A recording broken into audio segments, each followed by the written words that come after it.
और अगर बच्चों को पढ़ाते हुए वो इस तरीके से काम करे तो बच्चों पर क्या कुछ असर पड़ेगा, ये बड़ा सवाल उठ रहा है। अच्छा, विभाग क्या कुछ एक्शन ले सकती है, क्योंकि बड़ा मामला है। जो पॉजिटिव मैसेज जाना चाहिए वो पॉजिटिव मैसेज की बजाय निगेटिव मैसेज जा सकता है। जी, नेपाल जाती है, दार्जिलिंग जाती है, साथ में अपने बच्चों को नेपाल लेके जाती है।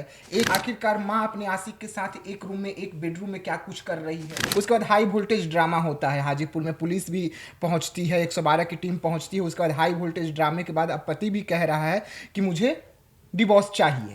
शिक्षिका के जो आशिक हैं वो पीटा करते हैं अभी से शिक्षिका को, सब कुछ उनके आंखों के सामने हुआ है। तो ये कहना कि बच्चा है, 10 साल का बच्चा है, बालिग नहीं है, नाबालिग बच्चा है, नाबालिग बच्चे के बयान की कोई वैल्यू नहीं होती, तो कानून ऐसा नहीं है। बच्चे का बयान काफ़ी अहम होता। नमस्कार, मैं विकास सिंह राजपूत और आप देख रहे हैं देशवा न्यूज। हाजीपुर, वो हाजीपुर जो इस वक्त सुर्खियों में है बीपीएससी टीचर को लेकर। वो टीचर जिसने पति को छोड़ा, बच्चे को छोड़ा और अपने प्रेमी को चुना, और उसके बाद बवाल हो रहा है। पति अलग आरोप लगा रहे हैं और पत्नी जो है वो पति पर गंभीर आरोप लगा रही है। लेकिन इन सब के बीच में अगर लीगली हो क्या कुछ होगा, आज हम आपको इस पर सटीक जानकारी देंगे। और अगर लीगली एक्शन हो तो पत्नी का क्या कुछ होगा, क्योंकि पत्नी सरकारी नौकरी में है, शिक्षिका है। तो इस वक्त हमारे साथ में वरिष्ठ वकील जुड़े हुए हैं जो नीट मामले को लगातार उठा रहे हैं। वही नीट मामला जो शंभू गर्ल्स हॉस्टल से जुड़ा हुआ है। एसके पांडे सर से हम जुड़ते हैं। सर, हाजीपुर बीपीएससी जो टीचर है उस मामले को कैसे देखा जाए? देखिए, यह एक गंभीर मामला है और जी। इस तरह से जो परिवार की जो केंद्र बिंदु होता है वो आपसी विश्वास और भरोसे पे टिका होता है। बिल्कुल।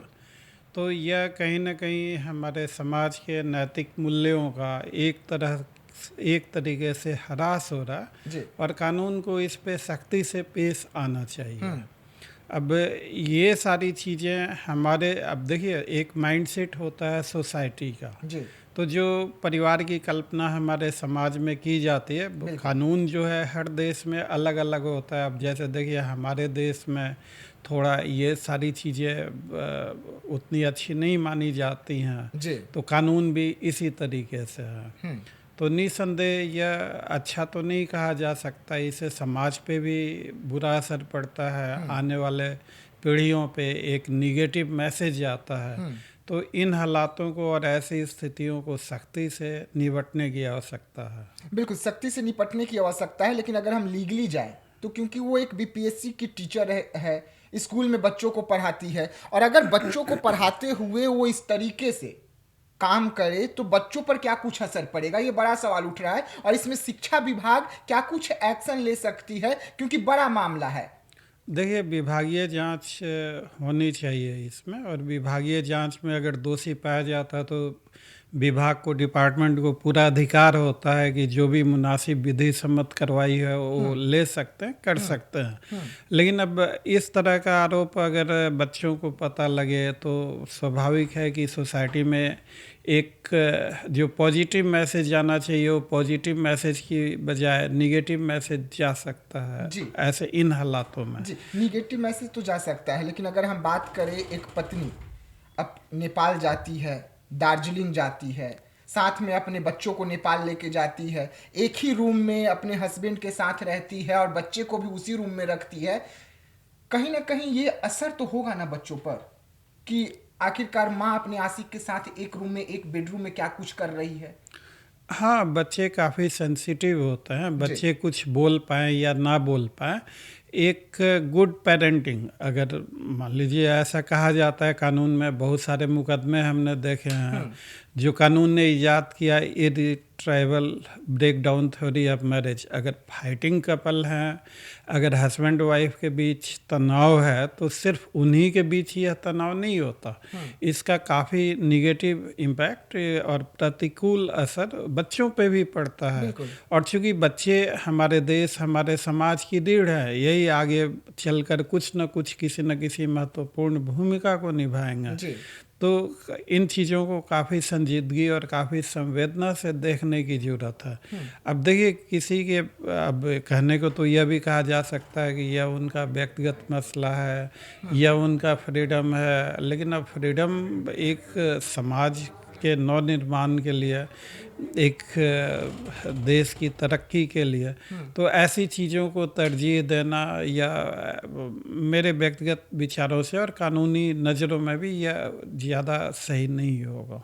अगर हम कार्रवाई की बात करते हैं सर, तो क्या इस मामले में जांच तक उन्हें सस्पेंड किया जा सकता है या जांच के बाद सस्पेंड किया जा सकता है? ऐसी कोई धाराएं जिसके तहत उन्हें सस्पेंड किया जाए, तो इसमें क्या कुछ है? देखिए, टीचर का जो जॉब है वो काफ़ी रिस्पॉन्सिबल है, और जब कहा जाए कि अगर इस तरीके के आरोप लग रहे हैं और वो टीचर, तो फिर स्वाभाविक है कि बच्चों पे भी उसका असर पड़ेगा, एक गलत मैसेज आएगा। तो डिपार्टमेंट तो स्वतंत्र है ऐसे मामले में कार्रवाई करके जी।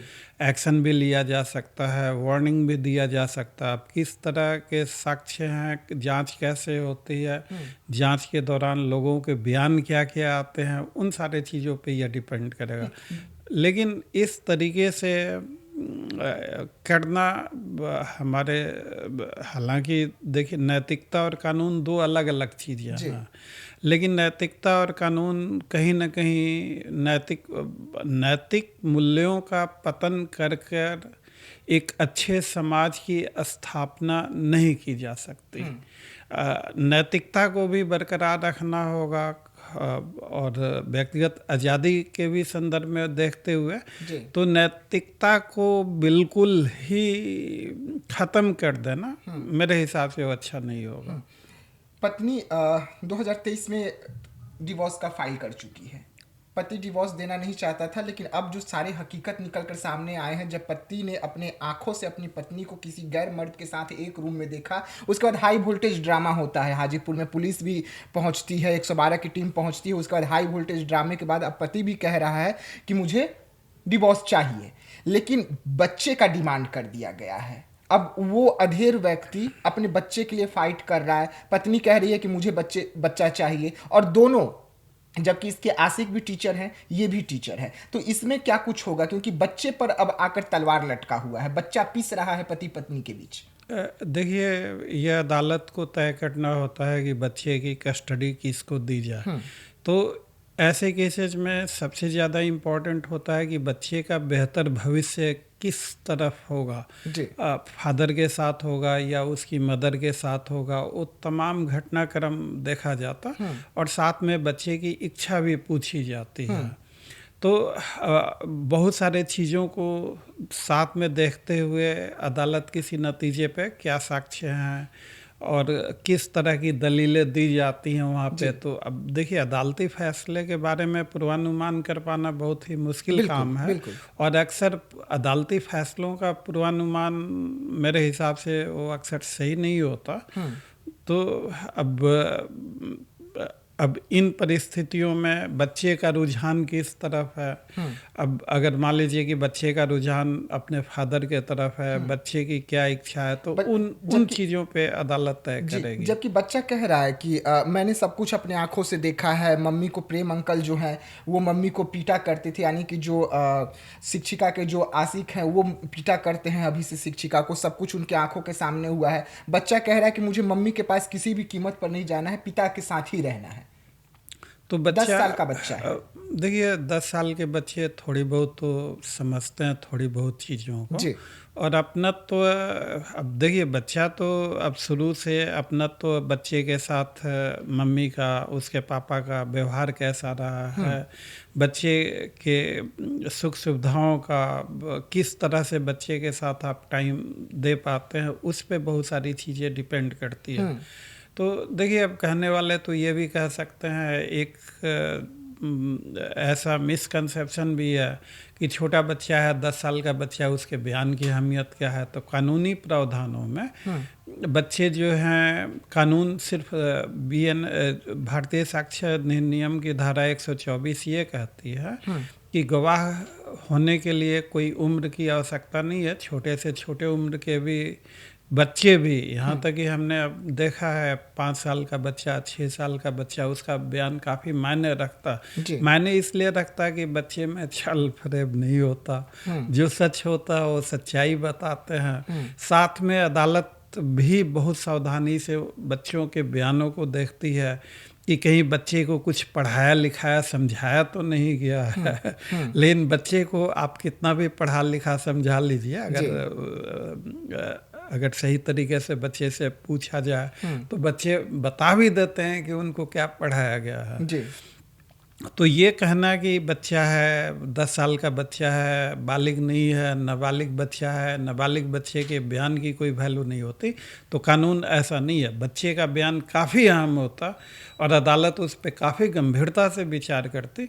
अगर बच्चा अगर सच बोल रहा है और अदालत को लगता है कि बच्चा सच बोल रहा है, तो बच्चे का बयान काफ़ी महत्वपूर्ण होता है ऐसी स्थितियों में। अगर बच्चा कहे कोर्ट में कि मुझे पिता के साथ रहना है, माँ के साथ नहीं रहना है, तो बच्चे का कस्टडी किसे मिलेगा? आप देखिए, बच्चा से पूछा जाएगा, अदालत की जिम्मेवारी होती है कि बच्चे का बेहतर भविष्य किसकी तरफ होगा, फादर की तरफ होगा या मदर की तरफ। अगर बच्चा नहीं चाहता अपनी माँ के साथ रहना जी।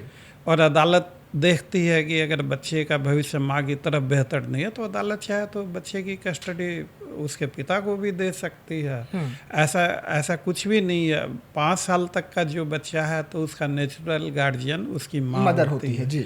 लेकिन 5 साल से ऊपर का अगर बच्चा, लेकिन ऐसा भी नहीं है, 5 साल के बच्चे का नेचुरल गार्जियन उसकी माँ होती है। लेकिन कुछ ऐसे एक्सेप्शनल केसेस में ये भी देखा गया है कि इस नियम का अपवाद भी होते हैं। तो नॉर्मली इसमें बच्चे से पूछा जाएगा कि बच्चे का बेहतर भविष्य किधर है, बच्चे की इच्छा क्या है। बच्चे से यह भी पूछा जाएगा कि आप माँ के साथ क्यों नहीं रहना चाहते, आप पिता के साथ क्यों रहना चाहते हैं। तो अदालत इन सारे चीज़ों की तमाम काफ़ी बारीकियों से इन चीज़ों का एग्जामिन करते हुए फिर किसी नतीजे पे पहुंचेगी।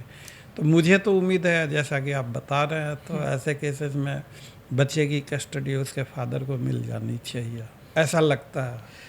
देखिए, हाई वोल्टेज ड्रामा हाजीपुर में चल रहा है। बीपीएससी शिक्षिका के द्वारा पति पर गंभीर आरोप लगाया गया, लेकिन पति ने जो सबूत पेश किया, जो कॉल रिकॉर्डिंग पेश किए, वह अलग तरीके से शिक्षिका को ही कटघरे में खड़े किया। अब बच्चे की कस्टडी पर आकर पूरा मामला जो है रुका हुआ है। पिता अलग से फाइट कर रहे हैं बच्चे के लिए, तो माँ अलग से फाइट कर रही है। लेकिन सब कुछ बच्चा को तय करना है कि वो माँ के साथ रहना चाहता है या पिता के साथ रहना चाहता है। लेकिन बच्चे का बयान सबसे बड़ा बयान होगा कि आखिरकार किसके साथ बच्चा रहेगा। तो ऐसे तमाम खबरों को लेकर रहिएगा देशवा न्यूज के साथ, दीजिएगा इजाजत। धन्यवाद।